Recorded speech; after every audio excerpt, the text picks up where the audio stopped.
All right, here we go. Episode 417, guys. I am so ready. I'm excited. FONZI has talked about this guy for like 2 weeks. As soon as we saw his name in the calendar, I'm like, let's go. I have so many questions in many ways, but you know, I think we can learn a lot from today's guest, actually. Yep. Yeah. All right, we're good. I'm always good. All right, here we go. We've got some Hey, I'm Luis. And this is Luis. And welcome to the Content is Profit podcast. In here, you're going to get the insights, accountability, and drive to create consistently and increase revenue. You'll hear from top entrepreneurs, creators, and anything and everything you need to know about content. All this while having a good time. That is right, and the goal is simple, is to entertain, educate, and turn your content into profit. Let's go. Bam, bam, bam, bam. I almost messed up that the last line. Episode 400, it doesn't matter. Mistakes can come in and out. You never know. And it's all good. What are we talking about today, Fonz? As today, we're going to be talking about finding more time in your work days with executive assistants. And honestly, we're just going to dive in. I'll name them superheroes, man. We're going to dive into that world. I know. Yeah. It's I've experienced the good, the bad, and the amazing. And the amazing. Yeah. And the ugly. I mean, you know. But anyways, guys, if you're enjoying this show, please go ahead and follow in your favorite podcasting platform and on social media at BIZBROS. Those clips are coming out.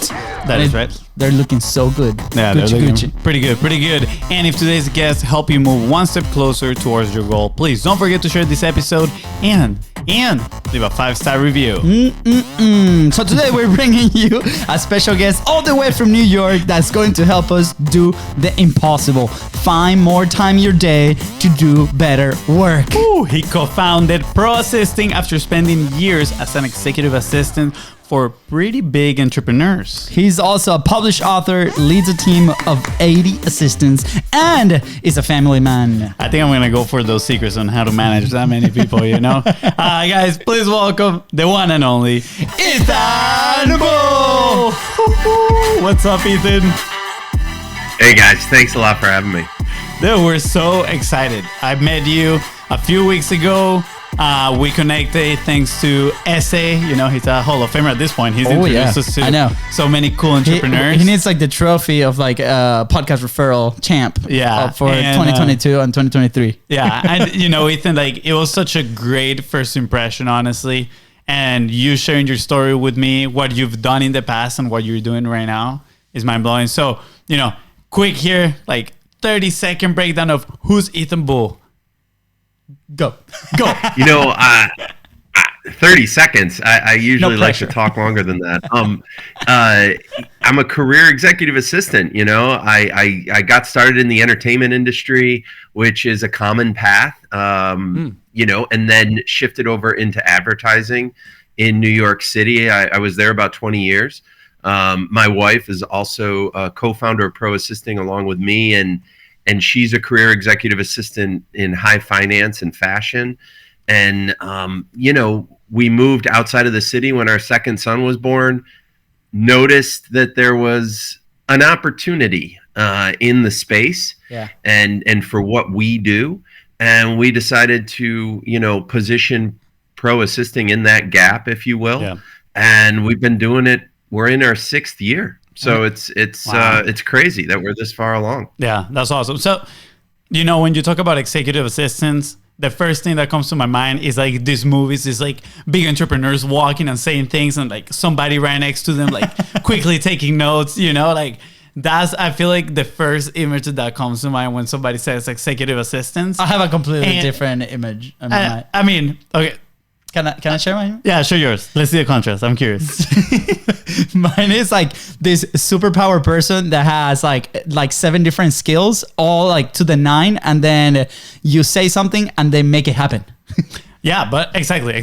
Like again, the executive assistant, like in the movies that I'm saying, like they make it happen, right? But obviously, and I know that is like the movie portrait of things. I'm just using this as context to frame the question, but what is it now, especially now in the world where, you know, remote work is massive, right? And people can be hiring overseas. They can hire from wherever, right? Like, what is the right image of an executive assistant? Like, what is it exactly that they can do? And, you know, how can they also give you more time in your day, like you're mentioning? Well, you kind of hit the nail on the head in that technology has really given us a lot of different options for support at a lot of different price points, and given entrepreneurs, business owners, the ability to really tailor the support that they need. Yep. With all the different options. Absolutely. You guys aren't far off. I mean, in our book, we mentioned Pepper Potts from Iron Man and how she chirps in his ear and has the ability to foresee around corners that he may not. And so it's not so far off in terms of how we view what we do. Yeah. We actually did see the gap, as I mentioned earlier, between where kind of a virtual assistant service kind of drops off and then where a full-time a W-2 employee as an executive assistant would pick up. And that's kind of how we position Pro Assisting in that gap. Awesome. I can go into detail about how that looks, but really, Luis, it is a jack of all trades. We are that Swiss Army knife, and we can be your business partner, your chief of staff, your project manager, your assistant / scheduler, and your personal assistant. Anything that gives time back to our principal, where we can take things off their plate, keep things from getting onto their plate, and really be that single point of contact for everyone in their worlds, both personal, professional, community, to be the conduit and really manage that flow of communication so nothing falls through the cracks. And the principal feels as if they have that, that secret weapon in their back pocket that they can deploy however they want, that gives them time back. Yeah, absolutely. So obviously a little bit of context on our side, we have a content production, on the back end of what we do, and we help customers with their fractional content teams. And I remember very vividly initially when we needed to go do our first hire, right? That first person. And it was not an easy thing for us, right? You let go of different processes. Like you empower that person to go and do things. And, we've grown since then. It's been really good. Thankfully, our first experience was not the best. We shared in a different podcast. We can go into something like that. But we started noticing, right, that obviously depending on like the area of the business that you might want to, that support, like especially on content, a lot of the conversations have been going to like, hey, you just build SOP, right, a process, and then you delegate to that to a virtual assistant, right? And then the conversation starts happening to like, well, when does that transition from a virtual assistant to an executive assistant need to happen?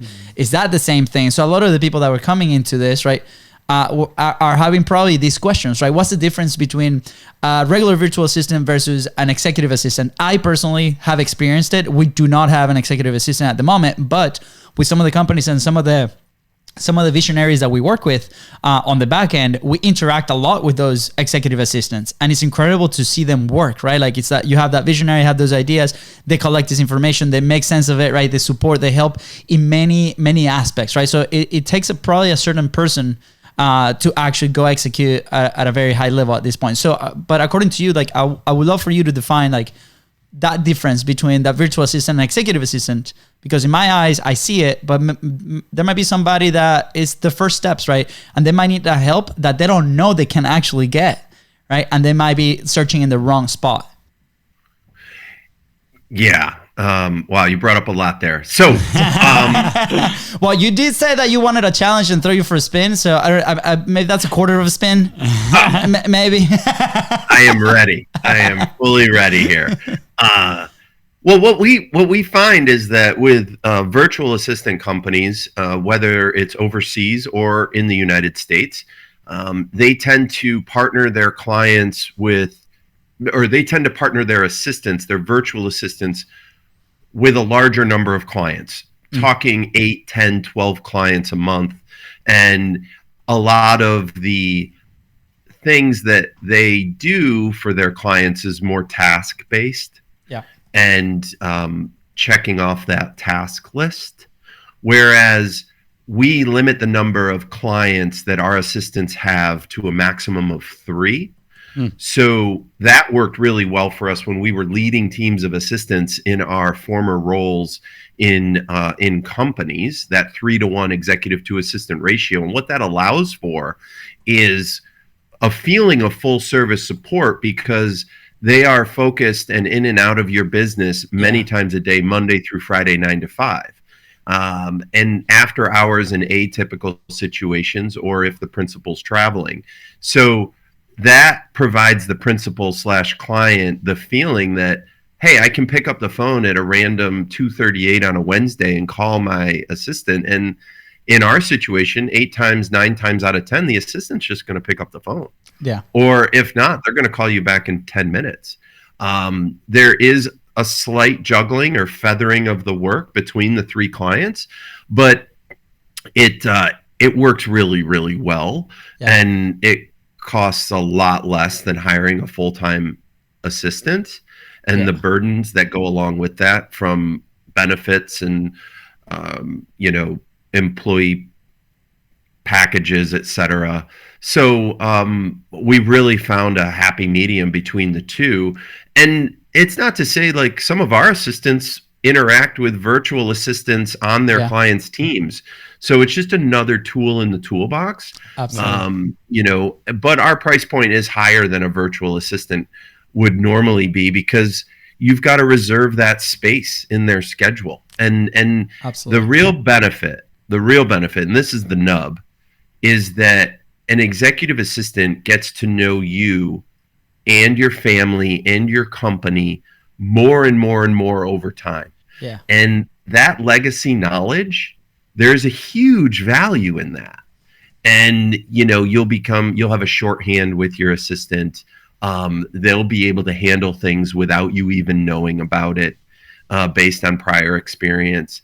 So that's kind of how we look at it. And we really have aligned it with what we were doing as top level full-time executive assistants. Absolutely. Yeah. I see them as a part of like a secondary brain, or like another model of you. Like, the more they stay with you, the more they learn about you. They just keep growing with you, learning all maybe your little, kinks in here and there that you want to do, or how you schedule things, how you deal with certain scenarios, and they just go at it. And probably the longer they stay with you, the better they understand all these scenarios, and the more beneficial they are for you and the company. Yeah, and all of our assistants really could command 6-figure salaries working for companies as executive assistants in major metropolitan areas. But they've chosen to go a different route and work for clients instead of bosses, create their own little business under our umbrella. And frankly, the retainers that we charge, we pass 80% of that on to our assistants, which frankly is unheard of in the remote support space. Yeah. And that really aligns them with their clients in terms of providing value month in and month out. Yeah. Because it is a month-to-month arrangement. So if we aren't providing value, the client will leave. Yeah. And the onus is on the executive assistant, not pro assisting, to make sure that that value is felt. Absolutely. I mean, just recently we've experienced with one of the companies that we work with, they went from a team of like 3 different virtual assistants, right, in different processes. And this is developing new products, developing new things that they were launching, right, to continue to scale the company. And then the decision was made that instead of those 3 virtual assistants, we needed to bring an executive assistant into the team. And that person came in as the integrator, and it has been night and day. Like, so I personally have seen like what that could happen. And, some of these processes were baby processes, right? That maybe needed redirection. We needed to do it again. We needed to continue to filter different things. We needed to continue to improve on them, right? And maybe that virtual assistant might not be the right person for that specific task or tasks, right? And this person come and touches like pretty much every single person in the company. They kind of bring it all together into one simple thing, and it has been night and day in the last month that we worked with them, and it has been incredible. And this was, if I would have known you before this, I would have like talked to Ethan right now. This was a completely the process that they had to go through was very grueling. It was about 6 months to find that specific person, right? Because they were going through different channels. So I am assuming that now everybody listening to this podcast, versus searching for 6 months, they can just talk to you, and we're going to leave all the info right below, and to learn more about, what you guys do and what you guys offer. So I'm very excited for that we can provide that to the community. I think it's the first time that we actually talk about this. And have you seen, with your line of work, right? You mentioned that you had experience working with this type of people. Have you seen any specific content executive assistants? And if so, what, why, or how? What do you mean when you say content executive assistants? Yeah, so on our side, right, there's different processes that we manage, like the research of the thing, the creation of the asset, the production, the distribution, the talking to people, bringing them into your platforms, like the scheduling, all these different things that are part of like a 6-step framework or blueprint, right? Which some kind of overlays, but at the same time, that person could potentially produce also the asset, like the final podcast, like the final video, right? It's not just a video editor, right? So what I'm picturing in my head is like specific roles, like a video editor, for example, could be the same as a virtual assistant for a specific task following an SOP, right? Obviously, there's more creative on that side. But if you're looking at the whole process from research to who do we bring to the podcast, let's take this podcast, for example, right? To pulling out the topics or questions that we might need to ask the right person, the information, then it goes into production, and maybe they handle some kind of production, and then that content goes out. And what's the customer experience? What's the guest experience, right? That might be, in my head, I'm like, this is, by the way, off the cuff. In my head, as you're talking, I'm like, wow, this could be incredible. Like that could be a niche on itself, where it's like a content executive assistant that handles all those processes, right? Yeah, kind of some of what you're talking about kind of springs to mind an online business manager, an OBM. Yeah. And the overlap between what a great executive assistant does and an OBM is pretty significant. And we tend to look at it from the perspective of our assistants are technically savvy. They're really smart. They can get smart quickly on things. And if you are willing to spend the proper amount of time onboarding and providing the direction, they can run with it. It doesn't happen overnight. We have to set clear lines of absolutely communication as well as expectations and deadlines. And if you're communicating along those lines, then really anything is possible.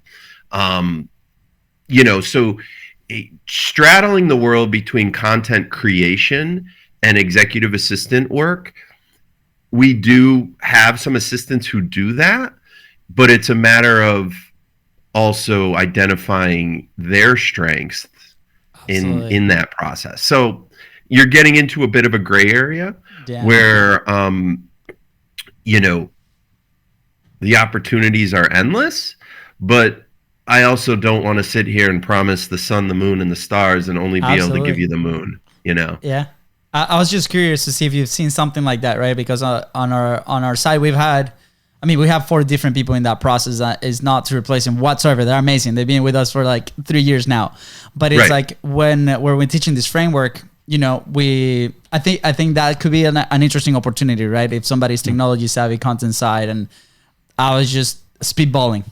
Yeah, the way I see it is somebody like these EAs may sound like a problem solvers, right? And like you said, they get smart quickly. And as long as you're investing the time on teaching them the processes, the onboarding, because that's what I hear a lot of people just go hire somebody and then they expect them to do a certain amount of work without ever truly onboarding them and showing them like the ropes on how to do things and communicating expectations that you mentioned. So I'm sure that an EA can fit into some of these roles, maybe not the super technical part of editing and do all that stuff, right? But for example, I can definitely see somebody like helping, prepping and debriefing for conversations like this one, right? That is a task that I take on, and I go obviously do my research, have some conversations. We obviously love that part of having a conversation, but then I can see an EA coming in and then taking that,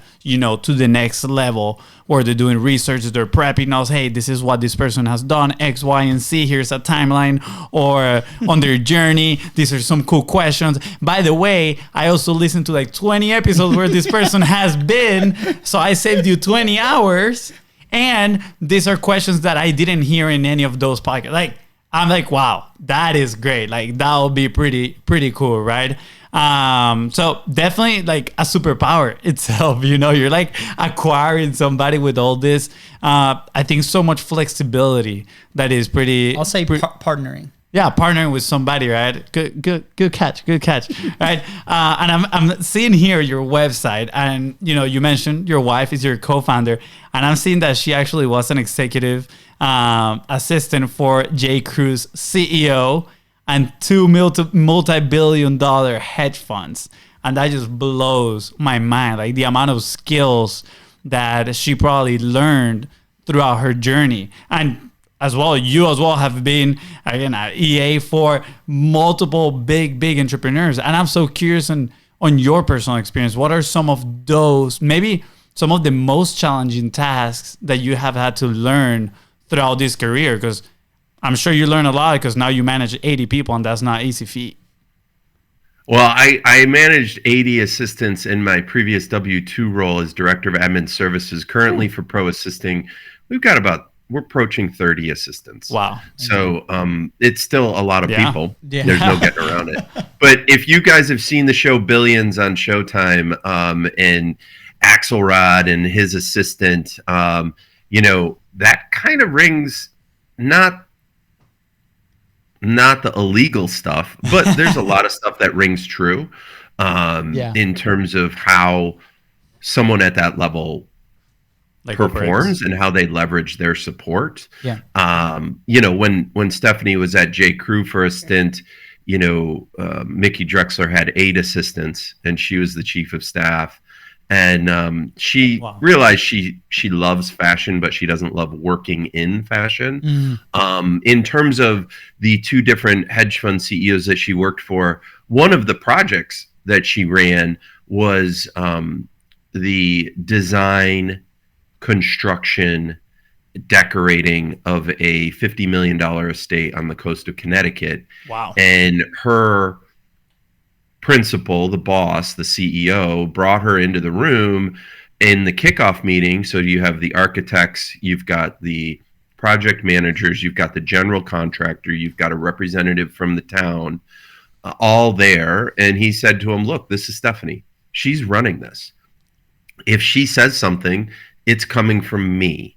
If you need something, you go to her, and she will find the optimal time in my day to get you an answer. And this is how it's going to work. She's going to quarterback. And so she worked all the way with the architect, all the way to ensuring the art on the walls when the project was finished.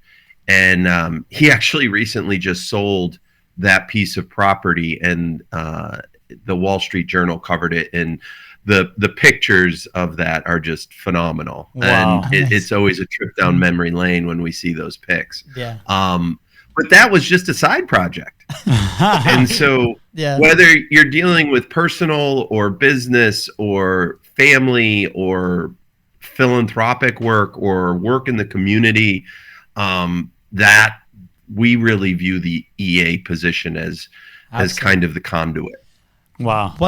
What type of person do you need to be a very effective EA, right? Like I'm assuming by the level that you guys, the level of people that you guys have worked with and partnered with, it's pretty high, and then also can be pretty intense, right? So that probably is a very specific type of person that could actually tackle that. I mean, that alone, you said that's a side project, but as you were talking about it, I'm like, that's an immense pressure, right? Like just handling those conversations and making sure that, that's the right decision and different things. So I'm curious about that process. How do you guys got there? And what, if somebody's interested in something like that, what should they be looking for? We really look for, I think, type A personality. I mean, being on time, having a strong work ethic, keeping your own score, Having that sense is really important. And repetition, reps, just working for someone for a few years. When we're looking to partner with an executive assistant, I need to see the hard experience up front on the resume, on the LinkedIn profile.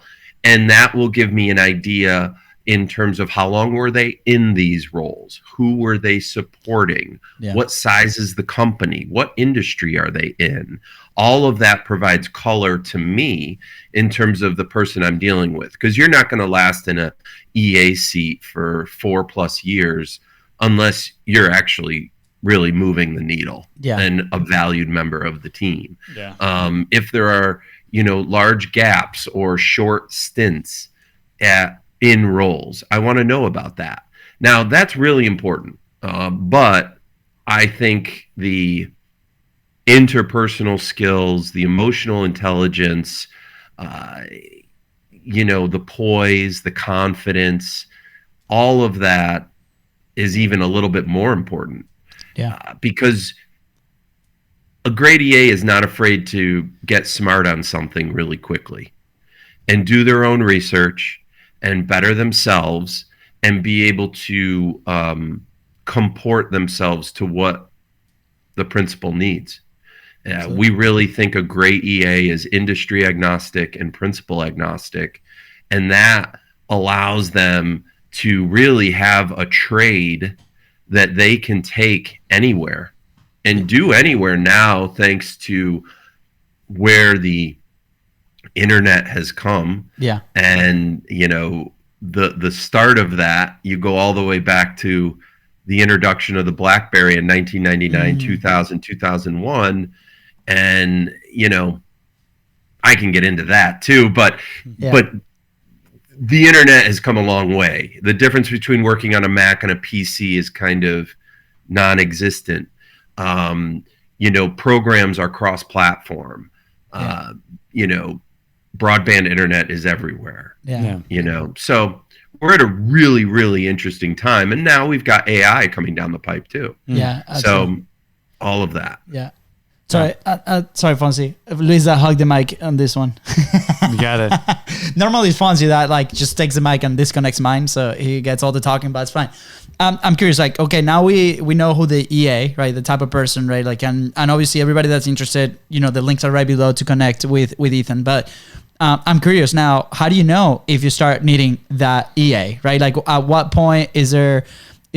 I'm assuming, right, is probably any level of company at some point, but you also have to be at a certain stage, personally, I believe, to be able to recognize at least some of the things that you need support with, right? So based on your experience and what you've done in the industry with your team, what's that starting point? When does somebody say okay, I'm ready for an EA, where can I go? How can I start the process? Do I time study? What are the things that I do? What are those initial steps? Couple of things. One, as we said earlier, there's a lot of options. Yeah. Okay. And that opens up a lot of different price points. And that makes this available, or some sort of assistant support available, to a lot of different people. So I can leave that there. And then also speak to what we do in terms of remote executive assistance. Our service kind of is an opportunity to get that feeling of a full service support from a great executive assistant, but our minimum commitment is $3,000 a month for a retainer. And so if you say $36,000 for a year to have access to an assistant who's in and out of my business many times a day, Monday through Friday, 9 to 5, and they could command $120,000 or $150,000 salary, that's a pretty good value proposition. Absolutely. And I like to talk to startups and founders, but if I'm talking to a solopreneur and they're making $250,000 or $300,000 a year as a solopreneur, which is fantastic, we're still probably potentially a little bit out of their reach, because $36,000 on $300,000 a year, that's more than 10%, and you really need to be leveraging that support to to justify the return on investment. If it's a solopreneur or a small company and they're doing north of $600,000, then we can be really effective and really kind of integrate fully with the team and move the needle and really allow that client to gain time back in their day to where they can focus on strategy, marketing, sales, vision, and not have to do things that they keep pushing off, like invoicing or managing the inbox or scheduling, and they can create much more flow. The Harvard Business Review says an executive assistant should be one of your first hires. Yeah. And I firmly believe that as an entrepreneur, you want to know how to do everything, but then you want to be able to hand that stuff off. I love how your message resonates so much in the production side. We say it's the same thing, like because on the content process, right? We've kind of dabble in most of them. FONZI is really good at the editing side, right? And I guess on my side, I focus more on the system side. So we took it to, a 4 and a 5, and then the people that came in took it to that 10, right? And I remember that was such a huge lift on the production side. And now we live it, right, on our day-to-day. And we're like, I was selfishly asking for us, but where, at what size, where should we be, right? And I think you're speaking to FONZI's ears. So on the invoicing and the technical things, it's you do it. But I think everybody, that will be the goal, right, of everybody. It's hey, how can I really hone in the thing that I love doing for my company, right? So this doesn't become a chore, and then find that person that really is really good at what they do and enjoy that as well, to complement the team. Yeah, people don't understand that my brother is my EA. I'm like, you do this. Go. So he got it. Yeah, feel that. I feel it. Ethan, I'm curious about your book. The 29-hour workday, high performers guide to leveraging your EA. Obviously, you got plenty of experience. I'm curious the why behind this book, right? I'm guessing, obviously, share the values, share some of your experience, but is the book also as well kind of like a strategic move to position Pro Assisting, right? The company, and potentially get people that are interested in, contacting you and getting in touch with you guys. I'm so curious because, and context on this question, right? We believe every company now has to be a media company as well. They need to be consistently producing content regardless. And within that, there is kind of like this pyramid of influence when it comes to content. Like you have short form content, which sure, it can attract somebody's attention, but does it really build that trust that you need to acquire a customer? And then, you have more difficult pieces of content that require more time, more investment, like podcasting, right? Which is, we actually just did an episode on this, right? They did a study that podcasters actually influence more purchases, right? Are more influential at the time of purchasing and following brands, etc., than short form content. But then we see at the very top, writing a book. Like writing a book says status all over the way. Like you are the top of the top in the industry. So that is a context on why I'm asking this question, right? I'm curious. Obviously, you got the experience and everything, but why didn't you decide to run a podcast? Why a book, and how has it worked for you so far? Well, we're really proud of the book. It encapsulates our almost 40 plus years of combined experience in the CEO office. Yeah. So on the one hand, it's to help our potential prospects understand that we know what we're talking about. Yeah. But more importantly, we wrote it as an instruction manual for someone who either has an assistant and wants to make sure they're getting the most out of the partnership, or someone who's never used an assistant and can really look at our book and brainstorm ways that they could leverage such support in their own life. Because before you have an assistant, it's hard to conceptualize exactly how this person will add benefit, add time, and be a true partner. But if you can read our stories and how that relates to our 5 performance multipliers, which we say can add 5 more hours in your day, which is the 29-hour workday. It really can help justify taking the leap and putting in the necessary time up front so your executive assistant is onboarded properly, and you can think of it in terms of, if I train my assistant appropriately, they're going to take this thing off of my plate and I'm never going to have to do it again. You could always go back and do it again if you needed to, but that's the goal. And so that's the reason that we wrote the book. I think,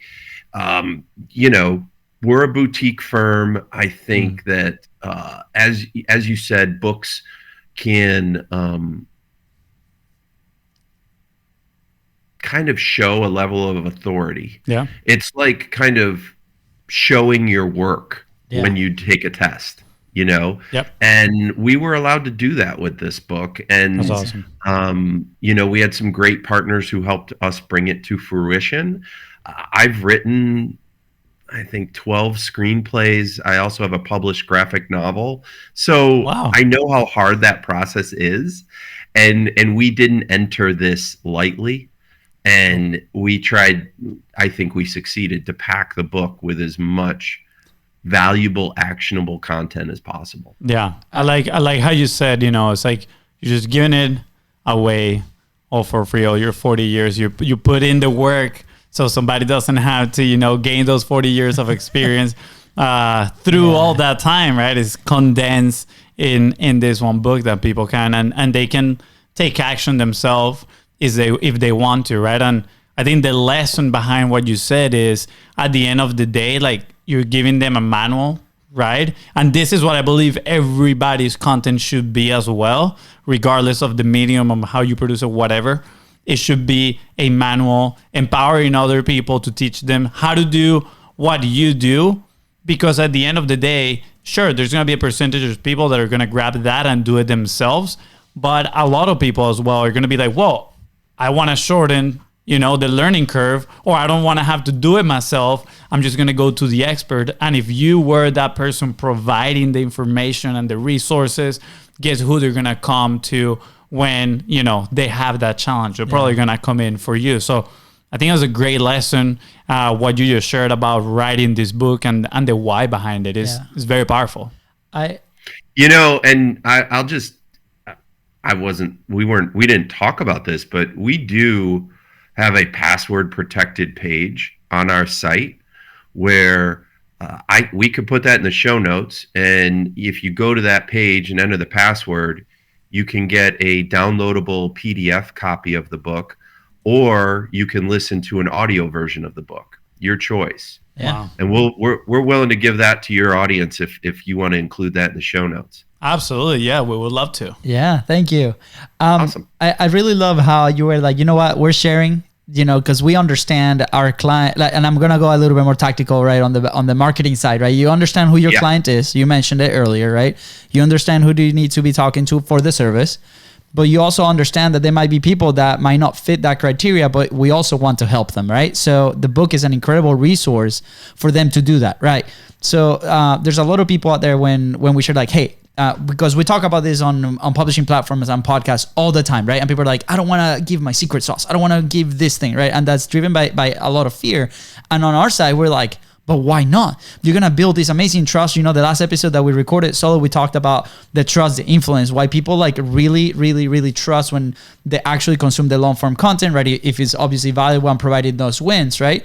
So, you're on the other spectrum. You're like, hey, we'll put everything on this book. You go ahead and implement if you want, right? We're here if you need help. We're going to build that trust. We're going to build that relationship with you. You now are showing on podcast. So I really love that that you guys took that route, because there's going to be a lot of companies that this is going to be very, very beneficial. And to that point, right, we saw a recent launch of a book that we assisted on this podcasting side, and we saw people. This is a book that the second edition was just published. It was published about 20 years ago, and we saw people that consumed and used their book 20 years ago, and today their companies are multi-million-dollar companies, and they come back at events, and we saw it real there. We're like hugging, crying, and holding the first edition of the book. Like, if it wasn't for this book, I don't know where I would be, right? And that's the power of it, right? Like, you can, is generational. You can build amazing platforms based on that and help so many people. So thank you for bringing this in. And I will encourage every single person to, go ahead and click those links. If you can make the investment, right? And go ahead and explore a little bit more of Ethan's world. Yeah. What's interesting is I have a lot of consultation calls with prospects, and I'm a career executive assistant. I'm not a salesman, and I want to be a resource to get that prospect the support they need for their business. And a lot of times it's pro assisting is not the right fit for where you are or what you need, but you can go over here or over there. And, we are a month-to-month service. So if our partner executive assistants are not providing value, the client's going to leave. Yeah. And then all of the front end work in that first month, 6 weeks of onboarding is lost to both the client and the assistant. Yeah. And so we really want to create a balanced relationship, where we know we're walking in with clear expectations on both sides, that the assistant knows their responsibilities, the client understands theirs, and that it can be a long-term relationship. And thankfully, we have clients who've been with us since inception over 5 years ago. Amazing. Which is fantastic. And that allows our assistants to create their own little business under our umbrella, and kind of a business with training wheels, because we're handling the sales, the marketing, the invoicing, the legal agreements, the business insurance, the holding clients accountable so they're not taking advantage of assistants, and holding assistants accountable so they're providing value. So it's a really fun time, and content is something that I am always pushing our partner executive assistants to do in their own way. Because if you can create not necessarily a personal brand like the Ethan Bull brand, but if you can create EA services or something along that line, and you gain a following and you're consistent and you show up every day, it's kind of like a parachute. Yeah. To where if something happens, you can always throw your line in the water and say, "Oh, I'm looking for a new client." And, get a chance to work with me directly. And that is what the internet has allowed in terms of breaking down geographical boundaries, and provided people with service-based backgrounds to start their own businesses really inexpensively, and usually have a better work-life balance, and usually make more than they were as a full-time employee. Absolutely. Love it. I'm very curious on the process of letting go and maybe the trust, right? Because you're handing certain tasks that you want done, and you probably want them done in a certain way. And sure, obviously, I'm guessing during the training process, you are checking, kind of like doing some quality control, if you want to put it that way. But then after that, after you let them go, how do you assure is being done right? How do you measure also the capacity, right? On how much time are they spending in certain tasks, and can they potentially help with other tasks as well, right? Like how does it Well, management? with our service, it's more like just go, because it's a flat retainer rate and we don't charge by the hour. Yeah. We manage resources behind the scenes, or track resources. So I try to tell our clients, just go, and we'll let you know if We're stretching. if that's an issue. The more, Fonzie, I get the sense that you are a details guy, that you are boy, you have a no little idea. bit of type A personality, and maybe that I want it done my way all the time. I'm just getting that sense a little bit. You're getting a good vibe in there, let me tell you. Right. And that is that you are the typical entrepreneur, business owner, leader, someone who's type A, who's a micromanager, and it's gotten them so far that why change?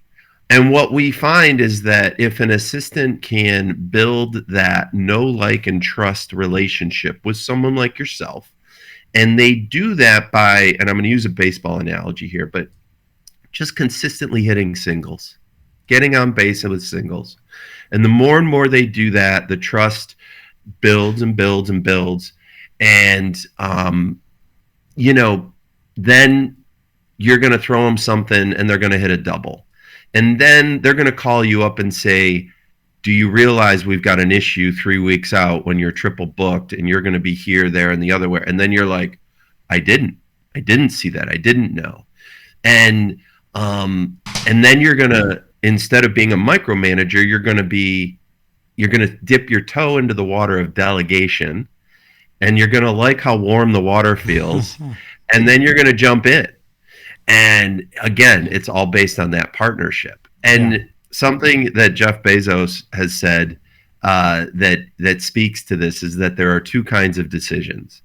There's a one-way door decision, and there are two-way door decisions. Most of the things that you're handing to your assistant are things that can be done in multiple ways, that can be undone if needed, and are two-way door decisions. And if you're leaning into your assistant on those kind of things, you are going to feel that you're getting more time back, that you are focusing on the one-way door decisions that are bigger, that you can't turn back from, and that can have profound effects on your business. So thinking about it in that way, understanding that it's a process and that it takes time, is all part of it. Yeah. 100%. I love it. Dip the toe, Fonzie. Dip the toe. You got some. You definitely caught the vibes. That's for sure. So, Ethan, as we wrap up, we have two questions, right? One is there a crazy story along your career that you're like, oh my gosh, like this was the craziest experience I've had with, maybe a CEO, somebody that you helped, no names needed. Be like, and then after that, if you tell me yes or no, then I'll go to the last question. Okay. So, I am going to name drop. Early in my career in New York City, I was personal assistant to Nastasia Kinski for 4 weeks as she was shooting a movie in New York City. We were on set, and I was always there. She always wanted me close by. And, for any, communication with her sister or her team, or if she needed something. And she was in all of the scenes with Warren Beatty. And so Warren was on set as well, and I'd be standing 2 feet from Warren. And for the first 4 days, he never paid me the time of day. It was like I did not even exist. But over those 4 days, he noticed how I was consistent with my support with Nastasia, how she responded to me and appreciated what I was doing. And on that 5th day, I was standing there and he was sitting down, and we were in between takes, and he said, hey, Ethan, do you mind getting me a Diet Coke? I said, sure, Warren, no problem. So that kind of started a dance that continued on for the next few days of shooting, where I would get him a Diet Coke. I'd relay some information to his assistant. I would ask the assistant director how much time we had to get that information back to Warren. And so he kind of leaned into that support. And at the end of shooting, the last day that Nastasia was in town before she flew out, she had these 2 huge bouquets of flowers in her trailer that she wanted to take to the hotel. She was staying in the same hotel as Warren, and I'm carrying these 2 huge bouquet of flowers, and I go up, and Nastasia and Warren are about to get into the limousine, and she's like, "Oh, Ethan, can you jump in a cab and bring those flowers to the hotel?" And I said, "Sure, no problem." And Warren looks at me and looks at Nastasia and says, "Ethan, just get in the car. Just get in the car." So I spent 20 minutes in crosstown traffic in Manhattan sitting next to Warren Beatty as he asked me questions about who I was, what I was doing, what my plans were, where I went to college, where I grew up. And it just reinforces the idea that if you're consistent and you have a strong work ethic, people are going to notice and people are going to lean into that. And providing a sense of service that rises to the level of hospitality can really work in so many different ways. Yeah. That is so good. Such a cool story. Yeah, I'm not gonna lie. I noticed you put that on the form, a little bit of that, and I had to look up who Warren Beatty is. And for those that might not know, he's actually like a superstar. He's actually, I think, maybe, I don't know if that has changed, but to this point, he's the only person that has won, I don't know if it was like an Oscar on a movie that he directed, produced, and act, like something like that. He wrote it as well, like something crazy. He's been like the only person that I think has everybody knows who he is except us that we're foreign. So we're like, we just like we just watch superhero movies. That's all. Ethan, this has been so amazing. Thank you so much for coming on and sharing, your wisdom and your kindness and your company and your secrets, everything. Last question. Oh yeah, I was gonna say you forgot the last question. No, never forget the last question. Where would you be if you did not publish? Meaning, your book, putting your message out there. Where would you be? I don't think we'd have a business. I honestly don't. I don't. If people don't know about you, and if people aren't feeling that you're genuine and that you're authentic, which is what comes through with interviews, podcasts, our book, conversations on the phone, we wouldn't have a business. And, media and content are so key right now because, frankly, there's a lot of cruft out there, a lot of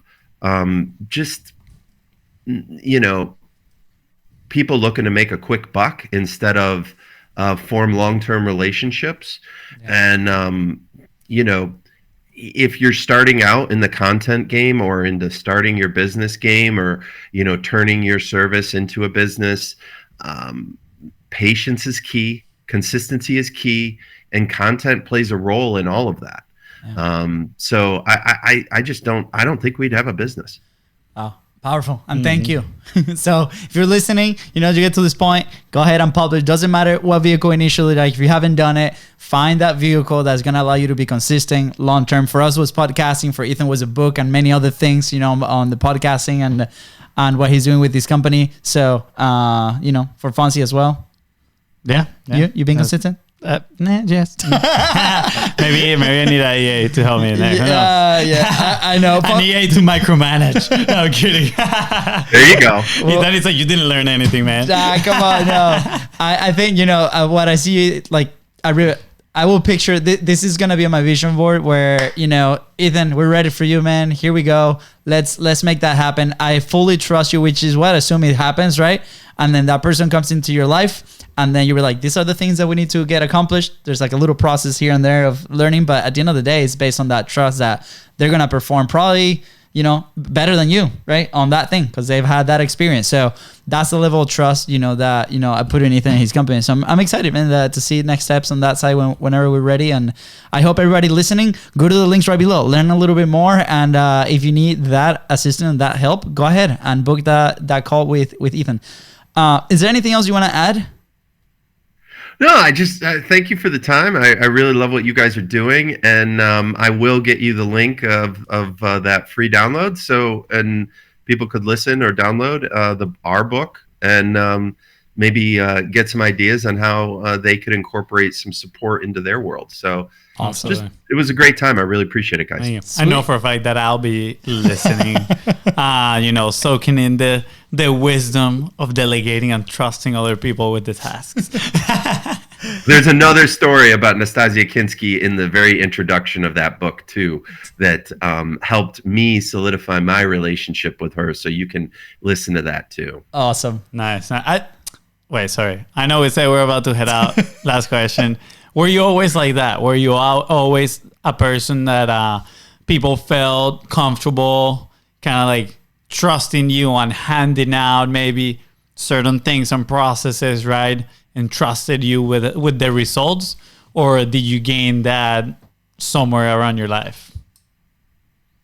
I think working for my dad in the family restaurant really solidified my work ethic and my sense of hospitality, and that the customer is just about always right, except when they're jerks.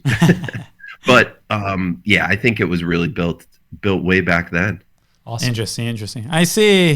I see some commonality here. I worked at a restaurant too, so I see everyone should work in a restaurant at some point. True. Awesome. Well, that's it. I promise. No more. Awesome, guys. With that said, thank you so much for tuning to the Contents Profit podcast. Go ahead and follow the show in your favorite podcasting platform and on social media at BIZBROS Co. That is Ranif Ethan here, help you move one step closer towards your goal and live a 29-hour workday. Please don't forget to share this episode and leave a 5-star review. Bye, guys. Take care. I added an extra and in there. Yeah. We noticed.